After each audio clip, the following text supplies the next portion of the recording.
Kunin ka na tao dun ha. Bibili ka tayo. Sorry guys, hindi yata nagbibilad.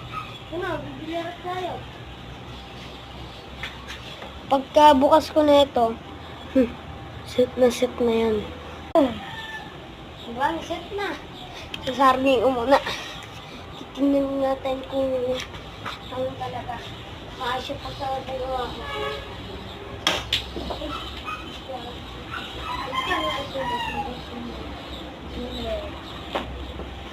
Yun. Ayan po ba ako bago? Siyempre, ulit. Yun, magbago. Lang. Sumat ang mga kongreso. Asan?